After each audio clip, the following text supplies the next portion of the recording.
देखिए बेटा, हमारा टॉपिक चल रहा है सरयू काव्य खंड का अध्याय 1 पद कबीरदास जी के। इसमें 12 दोहे हमने पढ़ लिए। पहला पद पढ़ लिया, अब दूसरा पद है और ये अंतिम पद है इसका। देखिए, ये इस पद में कबीरदास जी ने ये बताने का प्रयास किया है कि जब व्यक्ति के मन में ज्ञान उत्पन्न हो जाता है तो उसका सांसारिक मोह माया के बंधन से छुटकारा जो है हो जाता है। कबीरदास जी कहते हैं, संतो भाई आई ज्ञान की आंधी की। हे संतो, हे संत भाइयों, ज्ञान की आंधी आ गई है। जैसे एक तो सामान्य हवा चलती है, एक तीव्र हवा चलती है, तो उसको आंधी कहते हैं। मतलब तीव्र ज्ञान उत्पन्न हो गया है, तो तीव्र ज्ञान की आंधी आ गई है। जब तीव्र ज्ञान उत्पन्न हो जाता है तो उसे सांसारिकता की वास्तविकता का पता चल जाता है। संसार क्या है, मेरा अस्तित्व क्या है, ईश्वर क्या है, जीवात्मा क्या है और जीवात्मा का वास्तविक उद्देश्य क्या है। तो जब तीव्र ज्ञान उत्पन्न हो जाता है तब ऐसी स्थिति उत्पन्न होती है। तो कबीरदास जी कहते हैं कि हे संतो, जो है ज्ञान की आंधी आ गई है, अर्थात तीव्र ज्ञान उत्पन्न होने लगा है, हो गया है। ब्रह्म की टाँटी सबे उड़ानी, माया रहे न बांधी दे। अब मेरे ब्रह्म की जो टाँटी है, मतलब क्या होता है, देखिए थोड़ा सा मैं आपको एक जो है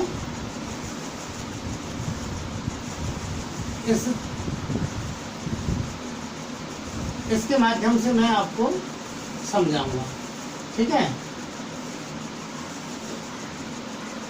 ये जो होती है, छान बांधते हैं, ठीक है। जब छान बांधते हैं तो उसमें इधर उधर ये टाँटी बांधी जाती है। ये क्या है, टाँटी। जैसे दीवार करते हैं ना, तो उसकी टाँटी बांधी जाती है। ये बीच में ये जो एक मोटी लकड़ी लगती है, इसको बलेंगा बोलते हैं। क्या, बलेंगा, ठीक है। तो इस प्रकार से संत के कबीरदास जी कहते हैं कि हे संत भाइयों, ब्रह्म की टाँटी सबे उड़ानी। अब ब्रह्म की जो टाँटी थी, जो साइड की दीवारें थी, जो उस आंधी को, हवा को आने से रोक रही थी, वो सब उड़ गई। मतलब सांसारिक जो भ्रम थे, वो सांसारिक भ्रम कि ये मेरा पुत्र है, ये मेरी जो है पत्नी है, कि ये मेरी संपत्ति है, कि ये मेरा है, ये तेरा है, ये जो भ्रम था, ये सारा का सारा भ्रम समाप्त हो गया। भ्रम की टाँटी उड़ गई। जब ज्ञान उत्पन्न होता है तो ये सारे भ्रम समाप्त हो जाते हैं। तो भ्रम की टाँटी सबे उड़ानी। हे संत भाइयों, ज्ञान की आंधी आने के कारण ये जो सांसारिक भ्रम थे मन में, इन भ्रम की सब टाँटी उड़ गई, यानी सारा भ्रम समाप्त हो गया। माया रहे न बांधी। और अब इस सांसारिकता का जो बंधन है, जो माया का बंधन है, मेरी संपत्ति के, मेरे बेटा के, मेरे नाती के, मेरा जो है परिवार, मेरे रिश्तेदार, ये जो माया है, ये माया बंधी नहीं रह पाती। अर्थात ये माया के बंधन भी छूट जाते हैं। उस व्यक्ति को इन सारी चीज़ों से जो लगाव है, जो माया का बंधन है, वो सब टूट जाता है, वो लगाव समाप्त हो जाता है। तो माया रहे न बांधी रहे। दोनों पंक्तियाँ समझ गए होंगे आप कि हे संत भाइयों, ज्ञान की, मेरे मन में तीव्र ज्ञान की जो है आंधी आ गई है, तीव्र ज्ञान उत्पन्न हो गया। इसके कारण ये जो भ्रम था, सांसारिकता का भ्रम, वो समाप्त हो गया। मोह माया का जो बंधन था, जिसमें मैं सब अपने परिवार को, रिश्तेदारों को, संपत्ति को, इससे मेरा जो लगाव था, वो लगाव भी बंधा नहीं रहा। माया रहे न बांधी रे, ये माया का बंधन भी नहीं रहा। हित चित्त की दो थूनी गिरानी, मोह बलिंदा टूटा। और हित और चित्त, ये चित्त, मन की दो अवस्थाएं होती हैं, दो अवस्थाएं होती हैं। तो हित और चित्त यानी स्वार्थ की स्थिति और ध्यान की स्थिति। तो ये जो स्वार्थ की स्थिति, ये साइड में इनमें छान में जो लकड़ियां लगती हैं, इनको थूनी, ये जो लकड़ियां लगती हैं, इन लकड़ियों को जो गड़ी हुई रहती है जमीन में, इनको थूनी कहते हैं। क्या कहते हैं? थूनी कहते हैं। तो हित चित्त की दो थूनी गिरानी, मेरे स्वार्थ की और जो सांसारिकता में ध्यान लगा रहता है उसकी दोनों थूनी गिर गई हैं, दोनों थूनी गिर गई हैं। मतलब मेरा स्वार्थ भी समाप्त हो चुका है। हित की जो बात है, चित्त की जो बात है, अर्थात स्वार्थ की जो बातें हैं, उनकी दोनों थूनी मेरी गिर गई हैं। और मेरा जो मोह का बंधन था, जो मोह का बंधन था, उस वह मोह का बंधन भी समाप्त हो गया। मोह बलिंदा टूटा। ये मैंने आपको बताया, छान में बीच में जो लकड़ी लगी हुई होती है इसको बलिंदा बोलते हैं। क्या बोलते हैं? बलिंदा। अपन रूरल लैंग्वेज में बरेंडा बोलते हैं, छान को बरेंडा। रूरल लैंग्वेज में यो भी बोलते हैं बरेंडो, बरेंडो यानी परिंदा, यानी इसी को बलिंदा बोलते हैं। तो ये मोह बलिंदा टूटा, अर्थात मोह का बलिंदा जो छान को रोक रहा है, जो इस छान को रोक रहा है, वो मोह का बलिंदा भी टूट गया। अर्थात मेरा अब किसी चीज से मोह भी नहीं रहा, परिवार से, संपत्ति से, धन दौलत से, सांसारिकता से, रिश्तेदारों से, किसी भी चीज से मोह नहीं रहा। तो मोह का बलिंदा भी टूट गया। तृष्णा छान परी घर ऊपर, इसकी वजह से जब मोह का बरिंदा टूट गया, बरिंदा टूट जाएगा तो क्या होगा? छान गिर जाएगी। तो मोह का बरिंदा टूट गया, इसके कारण जो तृष्णा की छान है, तृष्णा, तृष्णा बोलते हैं तो चीजों को प्राप्त करने की तीव्र इच्छा, संपत्ति प्राप्त करने की इच्छा और भी किसी प्रकार की इच्छाएं। तो ये जो तृष्णा है, प्यास है, तृष्णा प्यास को बोलते हैं। तो वस्तुओं को प्राप्त करने की जो इच्छा है, तीव्र इच्छा, उस तृष्णा की छान घर के ऊपर गिर गई, मतलब मेरे शरीर पर गिर गई, यानी उस शरीर को समाप्त कर दिया। तृष्णा की छान गिर गई, यानी मेरी तृष्णाएं अब समाप्त हो गई। तो जब छान गिरेगी और उसमें नीचे बर्तन रखे होंगे तो बर्तन फूटेंगे, सीधी सी बात है। तो जब मेरी तृष्णा समाप्त हुई, तृष्णा छान की छान जो मेरे ऊपर गिरी, अर्थात तृष्णा समाप्त हुई, इससे मेरी कुबुद्धि का भांडा फूटा। जब तृष्णाएं समाप्त हो जाती हैं तो तृष्णा के कारण हमारी कुबुद्धि उत्पन्न होती है, तृष्णा के कारण ही कुबुद्धि उत्पन्न होती है, जिससे हम उल्टे सीधे काम करते हैं। क्योंकि तृष्णा, वस्तुओं की प्यास हमें न जाने क्या क्या करने पर मजबूर कर देती है।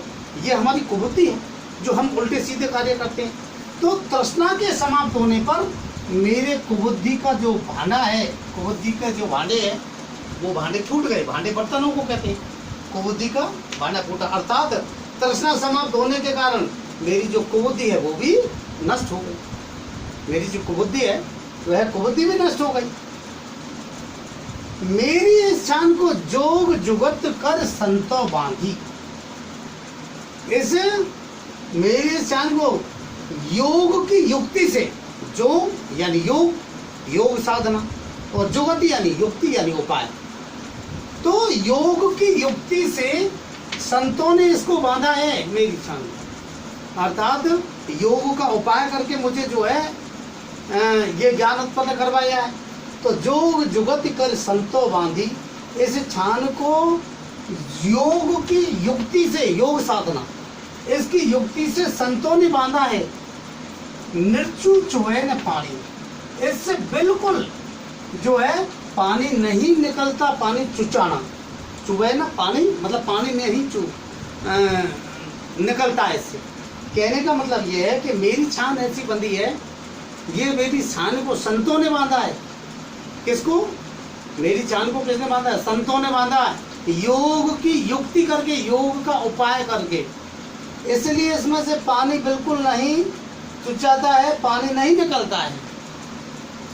तो कहने का मतलब है मेरी छान ऐसी बंधी है जिसके कारण मेरे अज्ञान या अन्य वासनाएं इससे निकल ही नहीं पाती, आ ही नहीं पाती।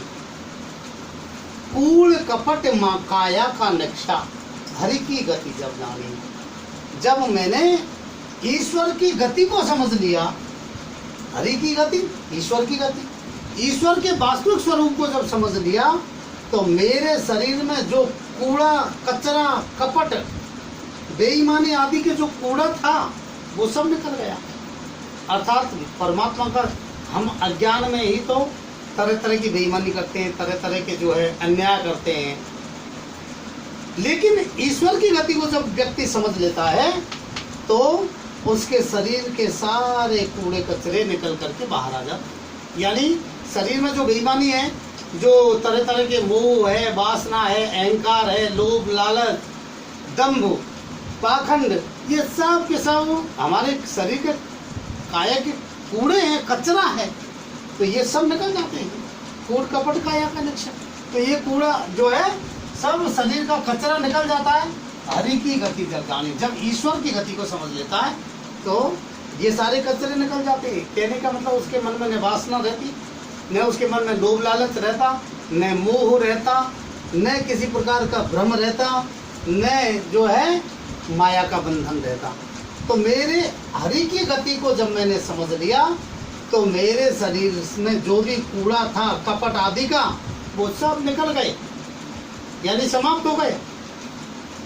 आंधी पीछे जो जल बूथा, प्रेम हरि जन बिना। और आंधी से पीछे बरसात आती है, तो ज्ञान की आंधी के बाद में जो जल वर्षा, किसका? भक्ति का जल। किसका जल? भक्ति का जल। उससे प्रेम हरिजन बिना, जो हरिजन यानी भगवान के जो भक्त हैं, उसके उस भक्ति के प्रेम में वो जल, वो लोग भीग गए। यानी कि जब ज्ञान उत्पन्न होता है तो ज्ञान उत्पन्न होने के बाद में प्रेम का जल बरसता है। किसका जल? भगवान की भक्ति के प्रेम, भगवान की भक्ति का जल बरसता है।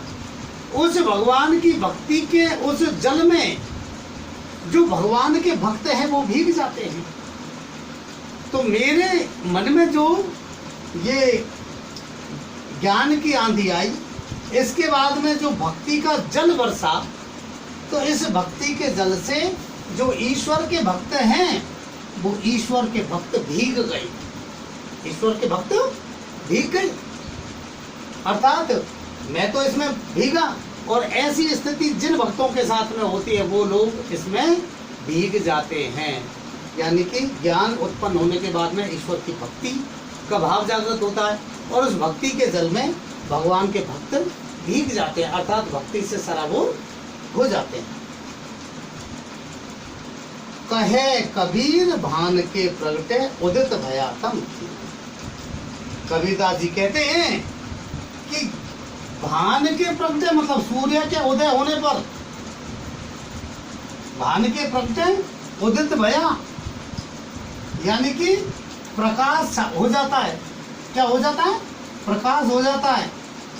ठीक है, भान यानी सूर्य, तो सूर्य के प्रकट होने पर प्रकाश उत्पन्न हो जाता है। तम खीना, और तम यानी अंधकार, तम यानी अंधकार, अंधकार का क्या होता है? नाश होता है।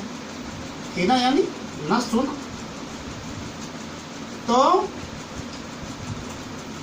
जो है कबीरदास जी कहते हैं कि सूर्य के प्रकट होने पर जिस प्रकार से प्रकाश उत्पन्न होता है और अंधकार नष्ट हो जाता है, उसी प्रकार से ज्ञान के उत्पन्न होने पर, अब ज्ञान रूपी सूर्य के प्रकट होने पर अज्ञान रूपी जो अंधकार है वो समाप्त हो जाता है।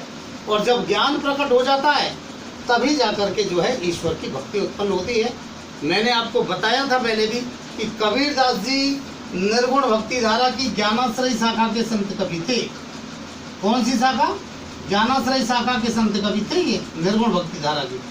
जब तो इनका मानना ये है कि जब तक व्यक्ति के मन में ज्ञान की उत्पत्ति नहीं होगी तब तक he will not prayer of the God. He will not prayer of the God. वह तब तक ईश्वर की प्रार्थना कर ही नहीं पाए। तो कब तक? जब तक ज्ञान की उत्पत्ति नहीं होगी। तो वो उनका पहला मानना यह है कि ज्ञान उत्पन्न होगा तभी ईश्वर की भक्ति हो सकती है। और रियल बात है ये, वैसे भी सत्य है। सत्य क्यों है कि अज्ञान में तो मनुष्य जो है लोभ लालच मोह माया के बंधन में पड़ा रहता है। जब उसे वास्तविकता का ज्ञान हो जाता है तब उसे आत्मा के जो है वास्तविक उद्देश्य का पता चलता है कि आत्मा का वास्तविक उद्देश्य क्या है। और जो मनुष्य देही हमने ली है, मनुष्य देही में जन्म लिया है, तो हमारा वास्तविक उद्देश्य क्या है? हमारा वास्तविक उद्देश्य ईश्वर की प्राप्ति करना, मोक्ष की प्राप्ति करना। तो मोक्ष की प्राप्ति करना ये पता तभी चलता है जब उसे ज्ञान उत्पन्न होता है। जब उसे ज्ञान उत्पन्न हो जाता है तो वह भक्ति में लग जाता है। तो कबीरदास जी ने उसी का संकेत दिया है। इसमें कबीरदास जी ने प्रतीकात्मकता का सहारा लिया है। किसका? प्रतीकात्मकता। ठीक है, प्रतीकात्मकता का।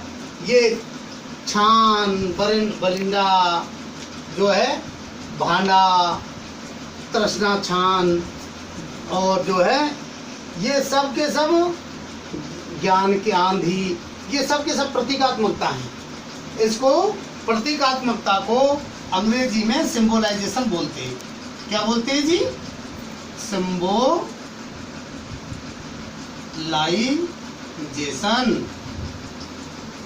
सिंबोलाइजेशन। ये पश्चिमी साहित्य की बदौलत हमें प्राप्त हुआ है।